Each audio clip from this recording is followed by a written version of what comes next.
আসসালামু আলাইকুম রহমতুল্লাহি ওবরকাতুহ। সম্মানিত দর্শক, একেবারে কোনো রকম ভূমিকা না রেখে প্রথমেই বলে নেই, বর্তমান ডক্টর মোহাম্মদ ইউনূসের যে সরকার, সেই সরকার যে কাজ কর্ম করছেন তার ব্যাপারে জনগণ ক্রমেই অধৈর্য হয়ে পড়েছে, হতাশ হয়ে পড়েছে এবং এই সরকারের প্রতি বিশ্বাস এবং আস্থা স্থাপন করার একটি নমুনাও এখন পর্যন্ত আমরা দেখতে পাইনি। আমরা আশা করছি, স্বপ্ন দেখছি, কল্পনা করছি বা তাকে পৃথিবীর একেবারে সর্বশ্রেষ্ঠ মহামানব হিসেবে অভিহিত করে তার কাছে একেবারে ফেরেশতা তুল্য অলৌকিক অনেক বিষয়াদি আশা করছি।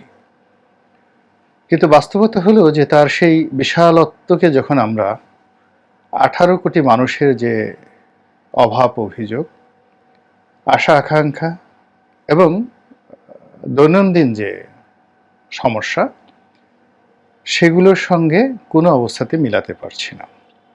অবস্থার দৃষ্টিতে মনে হচ্ছে যে অভ্যুত্থানের মাধ্যমে, যে গণবিপ্লবের মাধ্যমে এবং একটি অলৌকিক ঘটনার মাধ্যমে ডক্টর ইউনূসের সরকারের যে শুভ যাত্রা শুরু হয়েছিল, সেই সরকার সম্ভবত পচা শামুকে পা কাটার পর্যায়ে পড়ে গিয়েছে। তো এখানে পচা শামুকে পা কাটা বিষয় নিয়ে আমি দুটো বিষয় বলে নিই। প্রথমত, যখন এই ছাত্র আন্দোলন শুরু হলো এবং কোটা বিরোধী আন্দোলন তুঙ্গে যায়নি তখনও, আর শেখ হাসিনা তখন বেইজিং সফরে গিয়েছিলেন, ঠিক ওই সময়টাতে আমি একটা ভিডিও করেছিলাম যে পচা শামুকে শেখ হাসিনার পা কাটবে। এরপর যখন তিনি এসে সংবাদ সম্মেলন করলেন, এরপর সংবাদ সম্মেলন পরবর্তী ঘটনায় যখন একেবারে সব কিছু এলোমেলো হয়ে গেল, তখন আমার নিজের কাছেই খুব অবাক লাগলো যে এই পচা শামুকে পা কাটার বিষয়টি আমার মতো একজন অল্প বুদ্ধির মানুষ টের পেলাম, কিন্তু শেখ হাসিনা কেন টের পেলেন না? একইভাবে ডক্টর ইউনূসের জ্ঞান, প্রজ্ঞা, মেধা, যোগ্যতা বিশ্বাস করেন, আমি মনে করি না যে তার একটি আঙ্গুলের সমান কোনো যোগ্যতা আমার রয়েছে। অথবা তিনি যে বিশ্বব্যাপী অনেক বিষয়ে সফলতা অর্জন করেছেন, তার সেই সফলতার ধারের কাছে আমার পক্ষে যাওয়া অসম্ভব বিষয়। একইভাবে তিনি যাদেরকে সঙ্গী এবং সাথী হিসেবে নিয়েছেন উপদেষ্টা মণ্ডলীতে, তারা এদেশের শ্রেষ্ঠ সন্তান এবং যার যার কর্মস্থলে নিঃসন্দেহে তারা সফল, সার্থক এবং প্রশংসিত, এবং তারা সবাই প্রাপ্তবয়স্ক নয়, ঠিক একেবারে প্রবীণতম, জীবনের বহু অভিজ্ঞতায় তারা অভিজ্ঞতা লব্ধ। আমি মনে করি না নিজেকে যে তার উপদেষ্টা মণ্ডলীর মধ্যে যারা আছেন, এমনকি দুজন যে ছাত্র আছেন আমার সন্তান সম, আমি নিজেদেরকে সেই দুজন ছাত্রের যোগ্যতা সম্পন্ন মনে করি না। এর কারণ হলো, ওই দুজন ছাত্র এই আন্দোলনের সময়টিতে যে সাহস দেখিয়েছেন, ধৈর্য দেখিয়েছেন, ওটা আমার পক্ষে সম্ভব ছিল না। এনিওয়ে, বক্তব্যটা হলো যে আমি এই বাইরে থেকে এত কম যোগ্যতা নিয়ে, এত অল্প বুদ্ধি নিয়ে আমি যে সমস্যাগুলো বুঝতে পারছি, এবং এই সমস্যা যেহেতু আমি বুঝতে পারছি, সেই কারণে আমার মন মস্তিষ্কে এগুলো সমাধানের ব্যাপারে অনেকগুলো অটো সাজেশন চলে আসে। তো সেই জিনিসটি আমার চেয়ে সহস্র গুণ, লক্ষ গুণ, শতগুণ অভিজ্ঞতা সম্পন্ন, যোগ্যতা সম্পন্ন ডক্টর মোহাম্মদ ইউনূস এবং তার সঙ্গী সাথীরা কেন বুঝতে পারছেন না? এবং বুঝতে না পারার কারণে কি হচ্ছে, তাদের যে ক্ষমতার ফুলসজ্জা, বাসর রাত, এটা খুব দ্রুত শেষ হয়ে যাচ্ছে। এখন পচা শামুক বলতে কি বোঝায়? বাংলা ব্যাকরণ এবং প্রবাদ অথবা প্রবচন, এখানে পচা শামুক বলতে বোঝায় এমন বিপদ যেটিকে আপনি কখনো বিপদ মনে করেন না। দ্বিতীয়ত, যেহেতু আপনি এটিকে বিপদ মনে করেন না, সেহেতু সেই বিপদটিকে উপেক্ষা করার জন্য, তাচ্ছিল্য করার জন্য আপনার শরীর এবং মন প্রস্তুত থাকে এবং আপনি সেই বিপদগুলোকে ইগনোর করে আপনি আপনার আপন গতিতে এগিয়ে যান। পচা শামুক বলতে আমরা যা বুঝি সেটি হলো যে শামুকের যে খণ্ডিত অংশ, গ্রাম বাংলায় আমরা যারা আছি দেখবেন যে শামুক মরে যায়, তার খোলসটি ভেঙে চুরে চুরমার হয়ে মাটির মধ্যে থেকে যায়। তো আমরা ছোটকালে যারা শিশু কিশোর ছিলাম, এমনকি যারা বয়স্ক মানুষ, তারা গ্রামে বেশিরভাগ সময় খালি পায়ে হাঁটেন এই মাটির মধ্যে দিয়ে, যেখানে অসংখ্য এরকম মরে যাওয়া পচা শামুকের যে খোলস, তার খণ্ডিত ভগ্নাংশ এই মাটির মধ্যে লুকায়িত থাকে। আমরা কখনো হাঁটতে গিয়ে, অথবা চাষাবাদ করতে গিয়ে, ফসল রোপণ করতে গিয়ে আমরা এই পচা শামুক দ্বারা রক্তাক্ত হই। এবং এই পচা শামুকের মধ্যে অনেক সময় বিষ থাকে। এবং কখনো যদি কারো ভাগ্য খারাপ হয়, তাহলে এই পচা শামুকের যে পা কাটা বা হাত কাটা, এর ফলে ওই শামুকের মধ্যে থাকা যে বিষ, এগুলো মানুষের শরীরে ছড়িয়ে পড়ে। অনেকের অঙ্গ প্রত্যঙ্গে পচন ধরে, অনেকের অঙ্গ প্রত্যঙ্গ কেটে ফেলতে হয়, কিংবা অনেকের বিষ মানুষের শরীরে এমনভাবে ছড়িয়ে পড়ে যে ওই পচা শামুকের বিষের কারণে বা বিষক্রিয়ায় সে মানুষটি মারা যায়। তো এই কারণে বাংলায় পচা শামুকে পা কাটা যে শব্দটি, এটি যথেষ্ট গুরুত্ব বহন করে। শেখ হাসিনা এই ছাত্রদের আন্দোলনকে তুচ্ছ করেছেন, তাচ্ছিল্য করেছেন। এই ছাত্রদের ওজন বুঝতে পারেননি। দ্বিতীয়ত, তার যে কুকর্ম, তার অপশাসন, তার দুর্নীতি, তার লোকজনদের সীমাহীন পাপ, এটা বাংলার জমিনকে কতটা উত্তপ্ত করেছিল সেটাও তিনি আন্দাজ করতে পারেননি। একে তো নিজের ওজন বুঝতে পারেননি, আর অন্যদিকে যারা আন্দোলন করছে তাদের আন্দোলনের ক্ষমতাটাও বুঝতে পারেননি। এবং কি করে একটি ঘটনার সঙ্গে আরেকটি ঘটনা, একটি প্রেক্ষাপটের সঙ্গে আরেকটি প্রেক্ষাপট যুক্ত হয়ে একটি গণ অভ্যুত্থান তৈরি করে, এটি শেখ হাসিনা আন্দাজ করতে পারেননি বা করেননি। এজন্যই পচা শামুকে তার পা কেটেছে। এর কারণ হলো, এর চাইতে শত গুণ, হাজার গুণ, লক্ষ গুণ শক্তিশালী গণ আন্দোলন, গণরোষ তিনি শক্ত হাতে দমন করেছেন। তো সে তুলনায় রাজু ভাস্কর্যের সামনে ৪-৫ হাজার ছেলেমেয়ের আন্দোলন, পরবর্তীতে সেটা এক্সটেন্ডেড হয়ে যখন শাহবাগ পর্যন্ত এলো, আবার শাহবাগের আন্দোলন যখন সচিবালয় পর্যন্ত এলো, সচিবালয়ের আন্দোলন যখন গুলিস্তান পর্যন্ত গেল, গুলিস্তানের আন্দোলন যখন বঙ্গভবন পর্যন্ত গেল, তখনও পর্যন্ত সবকিছু সরকার ইচ্ছা করলে তুড়ি মেরে উড়িয়ে দিতে পারত। এমনকি যখন রায়ট শুরু হয়ে গেল এবং সরকার কারফিউ জারি করতে বাধ্য হলেন, ঠিক তখনও সবকিছু সরকারের নিয়ন্ত্রণে ছিল, যদি তারা তুচ্ছ এবং তাচ্ছিল্য না করত। এবং অতীতে তাদের যে মুনাফেকি, আন্দোলন দমন করার যে অপকৌশল, সেগুলোকে যদি তারা হাতিয়ার হিসেবে ব্যবহার না করত, তাহলে হয়তো আমরা এই অভ্যুত্থানটি পেতাম না।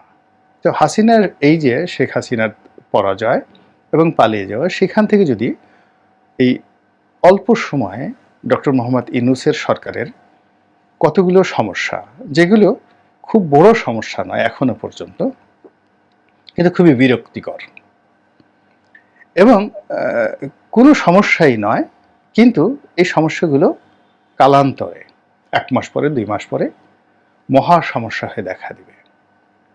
তো এই বিষয়গুলোকে তিনি কোনো অবস্থাতেই গুরুত্ব দিতে চাচ্ছেন না।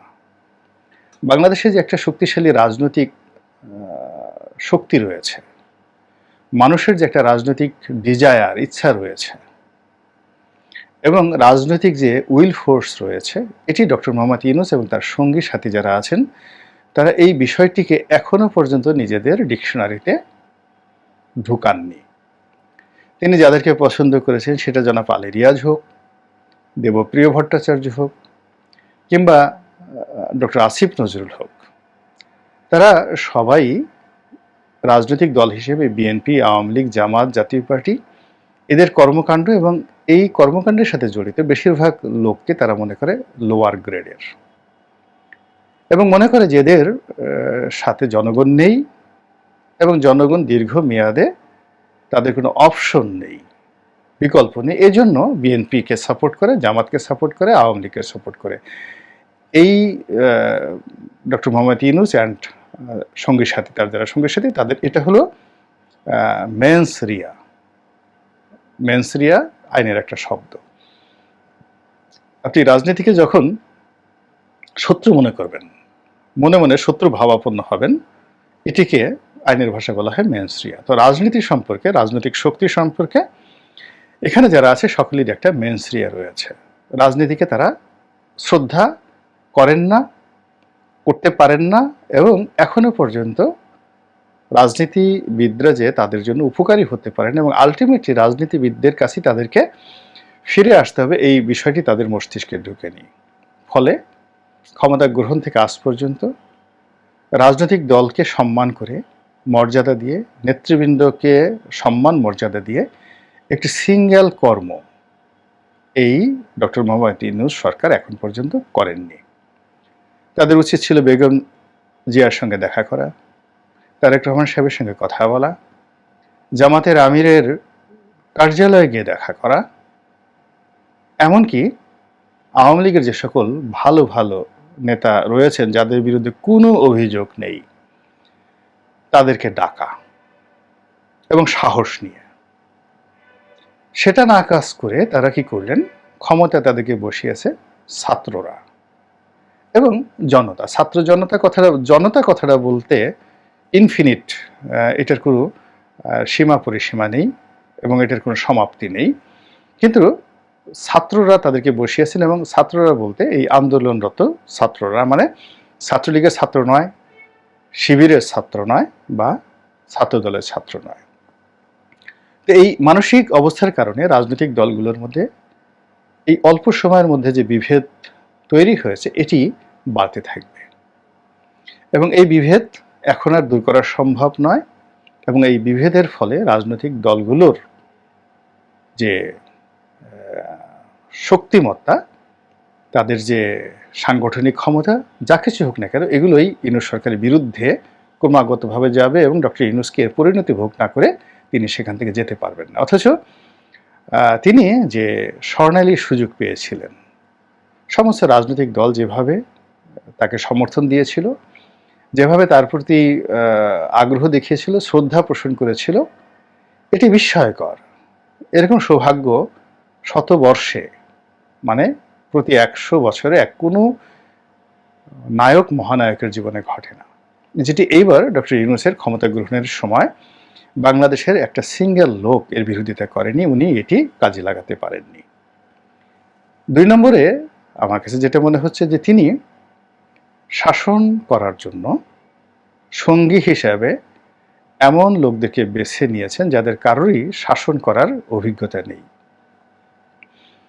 এবং তারা প্রচলিত যে আমাদের দেশের যে মন মানসিকতা,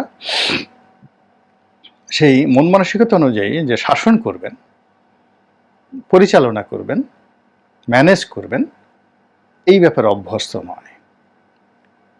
তারপর বিশেষ করে তিনি সমন্বয়কদের মধ্যে বেশ কয়েকজনকে মন্ত্রী পরিষদে, মানে উপদেষ্টা মণ্ডলীতে নিয়েছেন, অনেকের কাছে নিয়েছেন, অনেকের সঙ্গে সৌহার্দ্যতাপূর্ণ সম্পর্ক রক্ষা করতে গিয়ে এই রাষ্ট্রের দীর্ঘদিনের যারা পরিচালক এবং আগামীতে যারা পরিচালক হবেন তাদেরকে তিনি রীতিমতো অপমান করেছেন, এবং সেই অপমান করেই চলেছেন এবং এখনো পর্যন্ত তিনি বুঝতে পারছেন না যে বিএনপির মির্জা ফখরুল সাহেবের আত্মমর্যাদাবোধের জায়গাটা কোথায়, গয়েশ্বর বাবুর আত্মমর্যাদা কোথায়, গোলাম পারওয়ার সাহেব জামাতের, শফিকুর রহমান সাহেবের আত্মমর্যাদার স্থানটি কোথায়, কিংবা ধরুন আওয়ামী লীগের 10 জন লোক, আমি যাদেরকে আপনি এই মুহূর্তে যদি বাংলাদেশে মনে করেন, সোহেল তাজকে চিন্তা করতে পারেন, সাবেক স্বরাষ্ট্রমন্ত্রী রফিকুল ইসলাম